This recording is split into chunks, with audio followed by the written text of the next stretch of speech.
ஜனாதிபதி நிதியத்தின் நிர்வாக சபை ஜனாதிபதி அனுரகுமார திசாநாயக்கவின் தலைமையில் இன்று முற்பகல் ஜனாதிபதி அலுவலகத்தில் கூடியது. இந்த நிர்வாக சபை ஜனாதிபதி, பிரதமர், சபாநாயகர், எதிர்க்கட்சித் தலைவர், ஜனாதிபதியின் செயலாளர் மற்றும் ஜனாதிபதியினால் நியமிக்கப்படும் 2 உறுப்பினர்கள் உட்பட மொத்தம் 7 உறுப்பினர்களை உள்ளடக்கியது. இதன்போது இன்றைய கூட்டத்தில் முக்கிய விடயங்கள் கலந்துரையாடப்பட்டுள்ளது. மருத்துவ உதவி தொகை அதிகரிக்கப்பட்டுள்ளது. சபையின் பரிந்துரைகளுக்கு அமைய தற்பொழுது வழங்கப்படும் மருத்துவ உதவி தொகைகளில் திருத்தம் செய்வதற்கும் அவற்றை அதிகரிக்கவும் தீர்மானிக்கப்பட்டுள்ளது. மருத்துவ உதவி வழங்குவதில் தற்போதுள்ள கடுமையான நிபந்தனைகளை தளர்த்தி சுகாதார அமைச்சில் பதிவு செய்யப்பட்ட எந்தவொரு வைத்தியசாலையிலும் சிகிச்சை பெறும் நோயாளிகளின் நிதியுதவியை பெற்றுக்கொள்ளும் வகையில் நடைமுறைகளை எளிமைப்படுத்த இணக்கம் தெரிவிக்கப்பட்டுள்ளது. இதன்போது இலங்கை மருத்துவ சபையில் பதிவு செய்யப்பட்ட ஒரு வைத்தியரின் பரிந்துரையின் பேரில் மாத்திரம் மருத்துவ உதவிகளை வழங்க தீர்மானிக்கப்பட்டுள்ளது. பல்கலைக்கழக கல்வி பயிலும் விசேட தேவையுடைய மாணவர்களுக்கு தங்களது கல்விகள் மற்றும் அடிப்படை தேவைகளை பூர்த்தி செய்து கொள்வதற்கு ஒரு முறை மட்டும்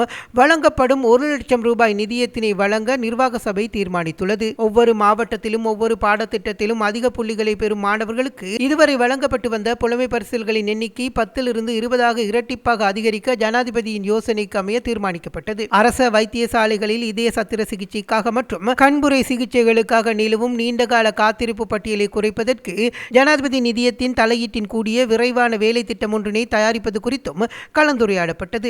இதன் கீழ் வைத்தியசாலைகளின் கட்டமைப்பை வலுப்படுத்துவது குறித்து இதன்போது கவனம் செலுத்தப்பட்டுள்ளது. டித்வா சூறாவளியினால் பாதிக்கப்பட்ட குடும்பங்களை சேர்ந்த பாடசாலை மாணவர்களுக்கு ஜனாதிபதி நிதியத்திலிருந்து வழங்கப்பட்டு வரும் 10,000 ரூபாய் விசேட கொடுப்பனவு ஏற்கனவே ஆரம்பிக்கப்பட்டுள்ளதுடன் இதன் மூலம் 54,000க்கும் அதிகமான மாணவர்கள் பயனடைந்துள்ளனர். மேலும் வெளிநாடுகளில் இருக்கும் போது விபத்துக்குள்ளான குடும்பங்கள், சிறுநீரக நோயாளிகளின் குடும்பங்கள் மற்றும் ஆபத்தான தொழில்களில் ஈடுபடுவோரின் குடும்பங்களை சேர்ந்த பிள்ளைகளுக்கான கல்வி உதவிகளை அதிகரிப்பதற்கான வாய்ப்புகள் குறித்தும் ஆராயப்பட்டுள்ளது. ஜனாதிபதி நிதியத்தின் நிதி நிலைமை வரலாற்றில் என்றுமில்லாதவாறு உயர்மட்டத்தை எட்டியுள்ளது.